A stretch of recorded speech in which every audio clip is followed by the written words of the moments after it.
Hey, Mr. Wolf's class, have you ever stopped to wonder how your phone knows the fastest way to get you home, even with all that traffic?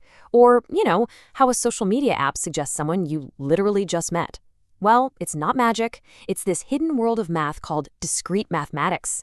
And over the next few minutes, we're going to pull back the curtain and see just how this amazing tool is basically running our world. So here's the game plan. We'll start with a big split in the world of math. Then we'll get into what discrete math actually is and how it connects everything. From there, we'll see how it's the engine behind our whole digital lives. And to finish up, we're going to look at some of the biggest unsolved puzzles in math, and hey, maybe one of you will be the one to solve them. All right, just think about the last time you used your phone. Maybe you were getting directions or just scrolling through your feed. Whatever it was, you were pretty much guaranteed to be using a system that's built from the ground up on discrete math. So let's find out how it all works. Seriously, how does it do that? When you're sitting in traffic and your GPS just, poof, finds a better way, how is it crunching thousands of possible routes in less than a second? It's definitely not guessing. It's using a very specific kind of math made for a world of choices, of connections, of data. So what kind of math can even handle that? Now, your first thought might be calculus, right? The math of smooth, continuous change. But think of it this way. Calculus is like gliding up a ramp. It's all smooth and connected. Discrete math, that's like climbing a staircase. It's all about individual, separate steps. And in our digital world, everything is made of steps. And that's what makes it so important. So what's the big deal with this whole continuous versus discrete thing? Well, it's this fundamental split in how we look at the world with math. On one side, you've got that smooth, flowing world. And on the other, you've got this world of distinct, separate things. And really getting that difference, that's the key to the entire digital age.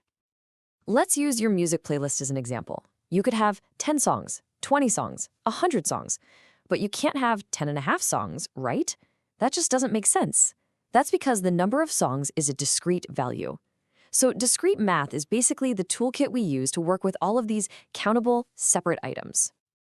Okay, so let's really lock this in.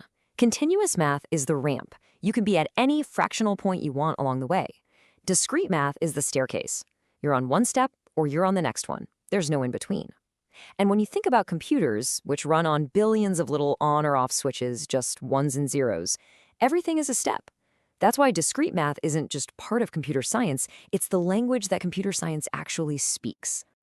All right, so how do we use this staircase math to solve a real problem, like finding the best route on a map? Well, the answer is this incredibly cool tool called graph theory. Let's take a look at how this one idea powers everything from your GPS to your social media feed. Now, when a mathematician says the word graph, they're not talking about your old x and y axis from algebra class. Instead, picture a map of a city. The intersections, those are the dots, or what we call nodes. And the streets that connect them, those are the lines, or edges. And that's it. That's a graph. Graph theory is just the study of these networks, and it's a super simple idea with some absolutely mind-blowing power. And you can probably see why it's so powerful now. Graph theory is everywhere because, well, networks are everywhere. A social network is just you and your friends as nodes connected by friendship edges.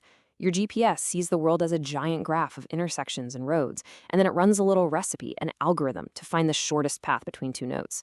The math just fits the problem perfectly because it mirrors how the world is actually structured. So we've seen how graph theory models networks, but that's really just one piece of a much, much bigger picture. The actual logic inside of a computer, that whole world of ones and zeros, of true and false, that is, by its very nature, discrete. So these concepts aren't just one tool we use. They are the entire foundation of our digital lives. And this quote just says it all, really. Why is that? Because when you boil it all down, every single computer program, every app, every website is just a super complex but ultimately limited set of instructions. It's a series of discrete steps. And that's exactly what discrete math is built for, taking these huge, messy problems and breaking them down into simple, logical, manageable steps. Have you ever followed a recipe to bake something? Or put together furniture using the instructions? If you have, then you've used an algorithm. An algorithm is just that, a clear, step-by-step set of instructions to solve a problem. They're the absolute heart and soul of computer science, and they are literally discrete mathematics in action. Okay, but what about keeping all your data safe? Ever wonder how your online accounts are actually protected? The answer is cryptography. And guess what? It's built on a branch of discrete math called number theory. It uses the weird properties of huge prime numbers to create digital locks that are basically impossible for even the world's fastest supercomputers to break. So what about the future? Well, it's all about artificial intelligence. And AI completely depends on discrete math to teach computers how to, well, how to think. It uses these complex graphs we talked about, we call them neural networks, and logical maps called decision trees to see patterns, sort information, and make smart choices. It's the next great frontier in technology, and it's all built on this exact foundation. Now, you might be thinking, okay, a field this important must be all figured out by now. But honestly, that couldn't be further from the truth. We are just getting started. Discrete math is a living, breathing field with some of the biggest, most fascinating mysteries still waiting for someone to solve them. And this is where things get really exciting. So meet Paul Erdos. This guy was one of the most brilliant and productive mathematicians in history. He was famous for just traveling the globe, working with people on problems, and offering cash prizes for solutions. He came up with hundreds of deep, really hard questions in discrete math, and a lot of them are still completely unsolved today, with prize money just sitting there waiting to be claimed. This is a very active frontier. And now for the big one, the million-dollar question, literally, P versus NP. The basic idea is actually pretty simple. Think about a Sudoku puzzle. Checking if a finished puzzle is right, that's super easy. You just look at the rows and columns. But actually solving a hard one can take forever. The P versus NP problem asks this. For a whole bunch of problems like that, is finding the solution just as easy as checking it? If the answer turns out to be yes, if P does equal NP, it would change the world, like overnight. We could solve problems in logistics, in medicine, in AI that we currently think are impossible. But there's a flip side. Almost all of our modern cryptography, all that stuff keeping us safe online, it would all become useless.